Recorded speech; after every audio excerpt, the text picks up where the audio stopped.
sovereignty is a political project. It's not. It's a legitimate political project, but it's not a good economic project. It's not a good project in terms of fiscal consequences because the federal government spends $20 billion more per year than it collects in Quebec. 12 to 13 are related to equalization payment.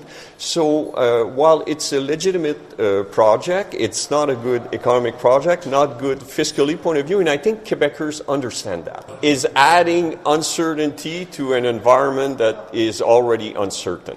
Pretty clear description, I think, from our finance minister, Éric Girard, on what exactly the threat of a referendum means. And by the way, there are numbers attached to this, and I'll get into that in a second. But Éric Girard, Minister of Finance, is on the line. Minister, thank you so much for your time. Thanks for having me. Listen, this whole idea, which all of a sudden, based on what happened in Chicoutimi in this by-election, suddenly we're all talking about a referendum. Paul Saint-Pierre Plamondon backing down a little bit, now suggesting it won't happen on day one or week one or maybe not even the first 2 or 3 years, based on what's happening in the U.S. Your suggestion is and by the way, your assessment there, as I said, I think is bang on. You're been responsible for the fiscal health of this province. What is this costing us? And I know you mentioned this yesterday with respect to just the threat of a referendum. Are there dollars attached to this? What does it mean?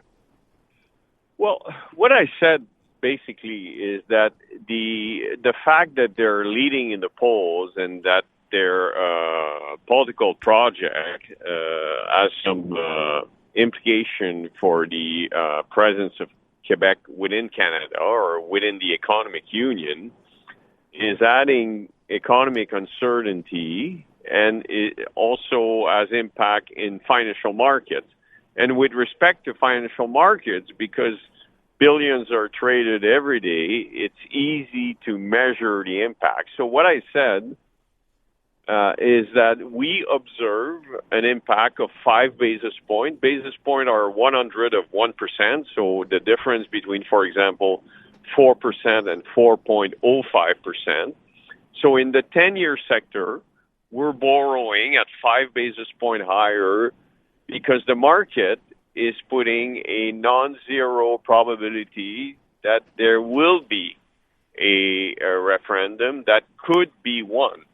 And so this is measurable, and the impact is because we're financing $30 billion a year and hydro $10 billion a year. I made some easy calculation that anybody in the financial market could do. 40 billion times 5 basis point is 20 million a year, and next year we're also refinancing. So it's all adding up to 100 million per year after 5 years, and after 10 years, because the weighted average maturity of our debt is 10 years, then it would be 200 million. And you're saying this is reflected, basically this increase in what we're paying, by virtue of the fact that there's the threat of a referendum, because the party now that's leading would hold a referendum. So it will not come as a surprise to you, Minister, that Paul Saint-Pierre Plamondon, upon hearing that, said this instead. It's a historic deficit, and it did trigger, in the same period, a switch in the borrowing cost, and it's written down by Standard Poor's. They believe, and rightly so, that the way of governing of the CAQ leads to a structural deficit that hinders the financial situation of Quebec. So he's contending it's poor fiscal management. Does he have a point? No. We were downgraded by S&P, and we were stable or maintained by 3 other rating agencies, and the downgraded had zero impact on our spread. Zero. The situation is that since the fall, the markets are efficient. They've integrated the probability of a victory by the PQ and a referendum, and they've put a risk premium. This is what financial markets are doing. But all this is there's a lot of discussion around this. My point was, I was asked yesterday in the National Assembly And I'm doing public service, and reporters are asking me questions, and I'm just answering. That's my job. Their job is to ask questions, and I'm answering. The question was, would I be in the no camp if there was a referendum? And my answer was that the no camp is comprised of a majority of Quebecers who first do not want a referendum, and second would vote no if there was one. Okay, so you put yourself in that same camp. If there was one, you would vote no. Correct. Okay. But that's not... No, I know that's not the central question. Right, okay. But that's not used to anybody. Well, I mean, I bring it up. It's funny because the other day, Eric Duhem, the Conservatives, did very well in the riding in Chicoutimi, right, in that by-election, and he was asked a question. He said he doesn't want a referendum either, but when the question was asked of him, would you vote no in a referendum, he wouldn't answer. Well, I can't comment for Eric Duhem, but I know where I would stand for sure. Okay. Look, I want to get back to this idea of how much money this is costing Quebec, right? And the contention from, the PQ that this is not all about the threat of a party winning and then having a referendum, although we've been through this before, and I'm sure the same thing happened the last time as well, when it became even, more apparent that this might happen. We all started paying more money because people were concerned about the future of Quebec. But, the contention is, wait a sec, look, we're running a $12 or $13 billion deficit. This is historic in Quebec, and that has something to do with the fact that people like Standard & Poor's, rating agencies, look at it and go, wait a sec, that's an awful lot of money. It's a historic high, and therefore there's a risk premium involved in there as well. Okay. First of all, just I don't want to correct you. I want you to, please. Just to be clear, there's no historic deficit in Quebec. The deficit is 1.5% of GDP. I think in the history of Quebec, there was about 20 deficits that were larger than this. I ran a larger deficit than this during the pandemic in 2021. So I don't know where this idea of a historic deficit comes from. The deficit is $12.6 billion, of which $2.5 billion goes to the Generation Fund. So $10 billion deficit in a $650 billion economy is 1.5%. The federal government is at 2.7%. BC is at 3%. PEI is at 3%. Nova Scotia, I think, is at 2.5%. We will be the province with the second or third smallest deficit in Canada this year.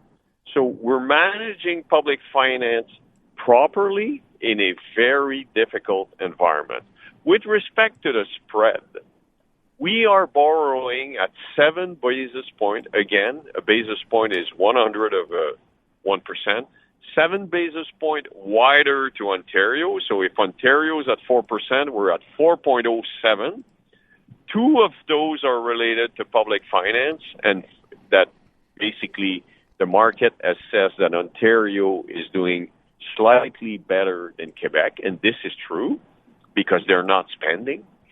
So 2 basis points of the 7 basis point is associated to public finance, and 5 of the 7 basis point in the 10-year sector is associated to the threat of sovereignty. Okay. I would, to your point, by the way, and I'm glad you brought it up about historic, I use that word, the budget proposed, the deficit, the project, right? Deficit $13.6 billion, 2025-26, which will be the largest in absolute dollar terms? It was revised lower to 12.6 in the fall economic update, and it will be revised lower again when I table next budget. Now, some people are wondering, by the way, with respect to the next budget, these things are usually announced at the beginning of March. You've already announced there will be a delay. Why is that? So we are we're in a different situation where we not only are working with the current premier, who I've been working with for the last 8 years and who has done an excellent job, Premier Legault, but I also need to consult the 2 candidates to succeed him. And therefore, it's a little more complicated process, but we're hopeful that we will be in a position to announce the date of the budget next week. But unfortunately for today, I cannot confirm the date. Okay. Can I ask you as well, with respect to the future, you're right, there will be a new leader and a new premier in this party. It's only a matter of about a month or so. There are a lot of people, of course, who look at what the CAQ has done in terms of some financial missteps, if you will, like Northvolt, like Line Electric. There are a few of them. Will you stay on and run in the next election for the CAQ? Yes, and we will be competitive. We will have a new leader. I intend to continue doing my job as a finance minister. We will have an excellent team that will be competitive, and it will be up to the Quebecers to decide who has the privilege to govern. But you're not going anywhere. You're staying. As long as I'm elected by the people of Grou in Rosemère, Boisbriand, and Sainte-Thérèse, I'll be there, and I think we will be competitive. All right. We will leave it at that. Minister, I always appreciate your time. I thank you so much. Thank you very much. Eric Girard, Minister of Finance. There you go, explaining the situation we're in. Be curious to get the Paul St. Pierre Plamondon's reaction to his reaction. We'll get a chance to do that. We will. I'm Luke Wilson. Join me each week for Film Never Lies. Since retiring from the NFL, I've had a lot on my mind, and now I've got my own show. So if you're tired of lazy takes, if you want honest conversations, join us each week. Film Never Lies, available on all TSN platforms and the iHeartRadio app.